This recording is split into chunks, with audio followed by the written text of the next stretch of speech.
Salutations, everybody. It is Matty here today, and to say that Xbox has had a whirlwind of a 2024 would be a bit of an understatement. I mean, for God's sakes, think of the top of this year when many of us were losing our minds at just the rumor of Sea of Thieves leaving the platform and the hand-waving and the fanboyism that was rampant. Like, no, there's no way they would do that. All the way to the business update where things really hit a critical mass, and now here we are, almost 9 months removed from all of that. And it's like blinking when you hear Xbox is saying that they're doubling, tripling down on this basically multi-platform strategy. But perhaps this is one of the most significant statements yet from CEO Satya Nadella sitting down and talking about now redefining what being an Xbox fan is, which even the Xbox indifferent, not even the Xbox faithful, the Xbox indifferent, the ones who are like, whatever to anything Xbox has been saying this year, have taken issue with it. And we're going to, from there, dive into a fantastic article from my boy Jez Corden, where we get into really Xbox's multi-platform strategy. Why is The Outer Worlds 2 going from console exclusive to now available everywhere? What is Project Rainway? What is Xbox's vision for multi-platform moving forward? How do you keep this as an Xbox alive on PlayStation? And would they even allow it? There's a lot to discuss here today. As always, these conversations about Xbox are deeply fascinating, and we'll continue to talk about them both here and on Defining Duke as we continue into 2025. So if you're into that stuff, consider subscribing. And now we gotta go fast into today's sponsor. If you like card games, tactics, strategy, all that stuff, I got a game for you. Castle Duels is a unique PvP card strategy game with tower defense mechanics, and that's why I love it. I mean, I love card games, I love strategy. We already know that based on the content I post here. And when you mix all of that together in PvP action, that is awesome for me. All PvP battles are done in real time with tactical depth through deck building and battle boosts. There's over 30 unique 3D units to summon and merge, which gives you a lot of tactical options. And there's even a clan system with tournaments and events, and so many other things here. Right now, they're having the Winter Wonderland holiday event starting on December 19th, where players can collect decorative cards, earn unique rewards like the Frost Knight, and try their luck with a festive roulette for legendary prizes. I also love the kind of cutesy art style this game has. It makes it really attractive. I've just popped open my phone, played a couple matches, and then put it down. Like, it's just a real great pick up and play experience. So what are you waiting for? Download Castle Duels now using the QR code on screen or the link in the description down below and pinned in the comment. It's as easy as 1, 2, 3, so check out Castle Duels and shout out to them for sponsoring today's video. Let's start off with the comment from Satya Nadella that set the Xbox community ablaze. There's no need for me to paraphrase. Go ahead, take a listen, and then I'll discuss. Love for gaming. If I think about it, right, we chose the secular growth category in entertainment, which we think is gaming, and said, let's double down on it. And it's been a passion for Microsoft ever since. In fact, I think Flight Simulator launched before Windows or Office even. And so it's like one of the longest franchises in this company. And so we said, let's take that joy of gaming everywhere, and that's why even these ads with Xbox Now, where we are redefining what it means to be an Xbox fan, it's about being able to enjoy Xbox on all your devices. So our strategy with Activision content now is in full force. We feel fantastic about the progress we've made, and more importantly, I think on long term, as a company, we can bring the best of AI innovation, cloud innovation, console innovation, PC innovation to build the best games that can be enjoyed by gamers everywhere.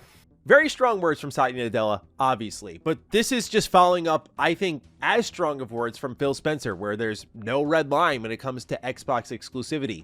This is the new reality. They're not budging from it. And while I mentioned in our last Xbox video that their commitment to this sort of campaign really just signaled the end of Xbox as we know it, having the CEO of Microsoft step out and say, we're redefining what being an Xbox fan is very bold and potentially dangerous. Because while as a fan, I'm sitting here going, hang on, for me, being an Xbox fan is like the crazy original Xbox exclusives, like a Blinks the Time Sweeper or a Death Row. Like, to me, that is Xbox. Going into the 360, the weird exclusives there. I think of the only on Xbox stamp. Like, to me, these are hallmarks of the Xbox community, to Xbox Live, multiplayer gaming. That's Xbox to me. For you to tell me that the new way of being an Xbox fan is being one on PlayStation, I do wrestle with a little bit. I don't think I need to spell out why this is dangerous, but That's where this article from Jez Corden, I think, is deeply fascinating, because as you get into the thick of it and Xbox's rationale behind this decision, and if the data they are sharing is true, then it kind of makes sense why Xbox is going aggressively in this direction, because, spoilers, it looks like it's not affecting their user base at all. But the real trick is always going to be, how does this carry over into a new generation? When Xbox is asking you to buy their new hardware alongside PlayStation in the start of a brand new generation, all these decisions right here and now are going to come to front of mind when you're sitting there with probably $800, $900 systems in front of you and wondering where you should spend your money. And I think a lot of people are going to remember Xbox in the middle of a generation completely transforming their business strategy. And obviously for the deeper cuts like myself and others, physical game collecting is a huge one. And that also gets into the built-in digital libraries, which are locked in for many people, and they're not going to move platforms, which is actually core to this conversation. So let's get into that Jez Corden article from Windows Central. There's a couple of key points here. I want to start off with the Outer Worlds 2, where they say the Outer Worlds 2 being announced for PlayStation was not a result of a game being delayed out of 2025, nor was it the result of Xbox or developer Obsidian needing a rapid cash injection. It was decided as a result of the 4 Xbox games previously slated to move to PlayStation having no material impact on active Xbox users. Microsoft is taking this as a signal that people are happy where they are and aren't willing to move platforms on the basis of what the other side, as in PlayStation, has access to. Microsoft considers that the bulk of these younger Gen Alpha and Gen Z users I mentioned earlier in the article are graduating from iPad and Nintendo Switch all the way to Windows PC, which more closely mimics the versatility and openness of a mobile device. So what this lays out is one thing in particular, Xbox trying to get ahead of a trend. The sad reality is they're not really targeting people like me or you as much anymore. They're trying to get ahead on a trend and capture this new generation of gamers that, sadly, you parents out there, I'm holding you accountable. You decided to hand little Johnny one of these things. Hey, play games on this thing. Why didn't you buy him a Game Boy? Why didn't you buy him a Nintendo Switch? What are you doing with yourself? I'm kidding. I'm not out here to tell people how to parent. That's pretentious. But in all seriousness, that's what's happening. I mean, I think of what, like, I'm on the train in New York City. Like, I'm always seeing kids grinding their iPads. They have phones that they're grinding games on, and all of them are free. And a lot of them are junk, by the way, which I want to throw that out there, but this is what they're growing up on. So that's why Game Pass, free games, access everywhere, versatility speaks to potentially that generation that Xbox is targeting. And when you look at the results where they're reporting record numbers in revenue and in users for the history of Xbox, it's tough to argue with that strategy, even if, as myself, a hardcore gamer who has a lot of love from when Xbox was first made, like that was one of my first systems, to look at where they're at now, I wrestle with that a lot. It's like, okay, I get where they're going and it sucks. But, you know, again, the Outer Worlds 2 was one that when you go back to that 2021 Games Showcase, it was debuted as a console exclusive. And their strategy is so deeply accepted by me at this point. I'm so indifferent to it that I didn't even blink when I saw the PlayStation logo at the end of the Outer Worlds 2. In fact, on Defining Duke, I literally forgot that this was announced as a console exclusive. But this also shows that myself and others were correct about our assessment of what Xbox was going to do when they decided to move 4 games over to PlayStation.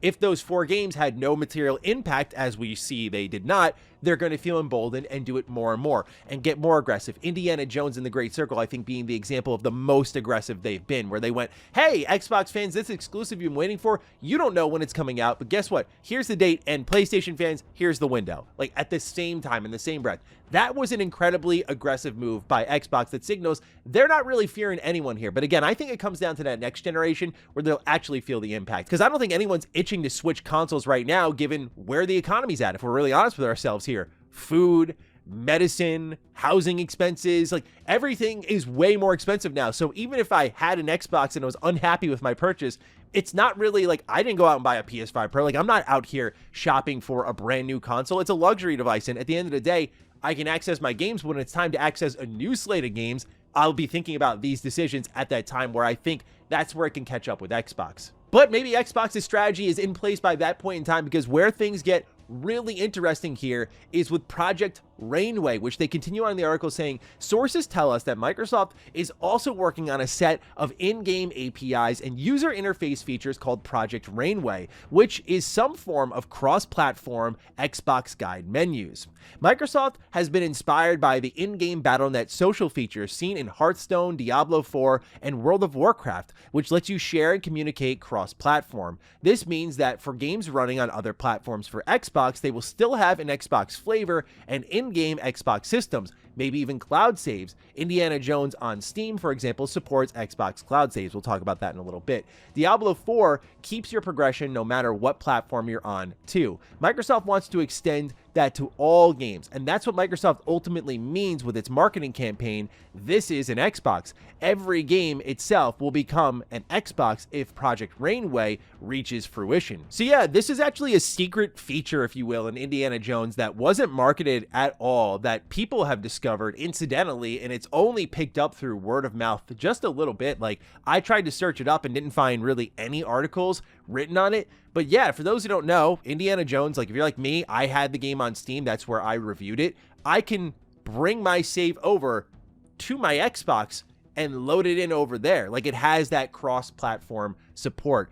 And that is, admittedly, as much as I'm against a lot of Xbox's practices, an exciting feature, because when I'm looking ahead at Xbox, I think of Valve. And I said that numerous times now, but I always think of Valve in that sort of way where you have some defining IP, your Half-Life, your Portal, your Left 4 Dead that you're known for, and then you have hardware that can support this sort of thing. So obviously, their dominant market is Steam on PCs. But then you get a Steam Deck, right? 4 million users plus. Then you get maybe a Steam box one day that sits in your living room. That's another couple million users. And then this kind of storefront can live on different devices.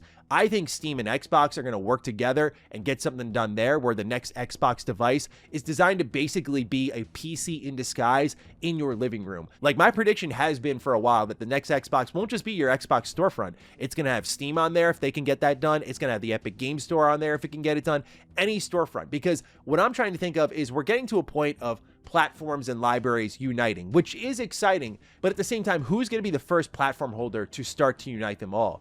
And when we have a slew of great PC handheld options out there, the Steam Deck OLED, in my opinion, being the best option there in the terms of OS, how user-friendly it is, how wonderful the device is from screen to battery life, like everything about it's great. What is the point of Xbox jumping into that handheld race unless they can do what the Steam Deck does and then better? And what's better is being able to say, I can access my Xbox library there, right? That was the big jumping off point for the Steam Deck. The Steam Deck, to me, was immediately appealing because I had hundreds of games already on Steam, and you're telling me I can play these on the go? Get the hell out of here. Of course I'm in, right? So Xbox can have that, as well as if they can connect with these storefronts and get those on their handhelds. That, to me, is their vision of a future, is that they want to basically have a PC in the living room. Like, you have access to these sort of storefronts. I mean, Phil Spencer has spoken openly about this, so it's not just a blind guess, a shot in the dark, but I do think it starts there. Does that mean that Nintendo and PlayStation are going to play ball with that? That's where I think this strategy gets a little bit risky with Rainway, is like, what are these Xbox features? What is this menu system? What does it allow? Cross-save is one thing, but if you're going to have this stronger Xbox presence on PlayStation, I wonder if they would have something to say about it, right? The other thing that I sort of struggle with a bit with this idea is it feels like pieces of Xbox strategy are out of order. I remember when they first went in and bought Bethesda and were setting up to buy Activision, the expectation for many of us is that Xbox would curate some sort of guide menu, Xbox UI that you would then see on other platforms, and it would be almost an application of sorts that you would enter and see a bunch of the Xbox games there, and they would not be sold to you a la carte. Obviously, we're in a much different reality right now, but Project Rainway felt like the first step into bringing Xbox games to other consoles. But it feels like they're throwing testers out there, and then you have Matt Booty in a separate interview with the Variety saying, oh, actually, we're going to go back to case-by-case basis, which happened right after Phil Spencer said there's no red lines, and then you get Satya here doubling, tripling down. Xbox has always had a messaging problem, and unless you're like me and you freakishly cover this company, you'd probably lose your mind reading headlines because they all conflict with one another. So it just feels like a lot of Xbox's strategy is really just figuring it out as they go along. wrong. And again, that's where I go to my original point in this video, is when I look at the next generation of systems, people are going to remember this. They want to buy into something that's safe and reliable. And as much as I disagree with a lot of PlayStation's business strategies over this entire generation, there's one thing they and Nintendo have been that Xbox has not been, and that is reliable. PlayStation did not leave you for an entire calendar year with your only two exclusives being Pentiment and Grounded, which are great games, but let's not kid ourselves.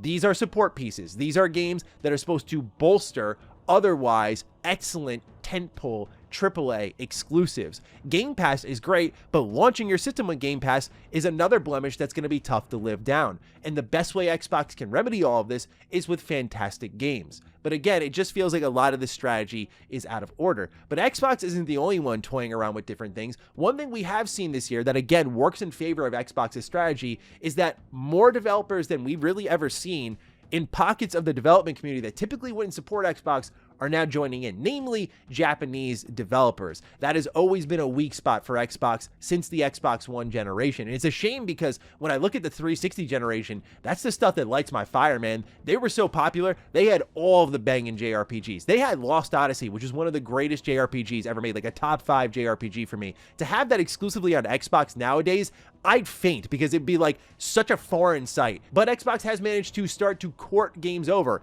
Genshin Impact, which funny enough, Xbox was in conversation of getting exclusively, but then stupidly passed on, ended up bringing Genshin over to their systems. But something more recent would be a Death Stranding, which we actually played here on the channel, and shout out to our editor Dan. That was his first video on the channel. But that was a game that finally came over. Capcom's more readily supporting. Atlas is more readily supporting. Sega is more readily supporting. All of these big Japanese publishers, Bandai, readily supporting, are getting in on Xbox day and date more often than not. So these games are coming over now, and they're coming over because the market's becoming more open than it's ever been, which is cool to see, right? I'm not really fully advocating for exclusivity. I'm just not sure. It's kind of like Xbox with their whole digital library thing and not sharing physical games and like how that didn't matter during the start of the Xbox One generation. You look at where most of the game purchases happen now, which, spoiler alert, is digital.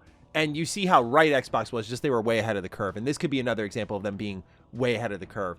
But you look here and you see PlayStation's doing a similar thing as Xbox is, where they're starting to bring more games over to other systems. You see them doing things on PC. There's reports of Lego Horizon Adventures coming to Xbox, which would be pretty hilarious. But also, Jez reports here, sources suggest to me that even more unannounced and previously PlayStation exclusive third-party emphasis on that, games are slated for Xbox in 2025 as well. Developers are smelling the blood in the water, and they're going for it too. The more games on their platforms, the better. That's the interesting relationship between dev, consumer, and publisher that we're just becoming cognizant of.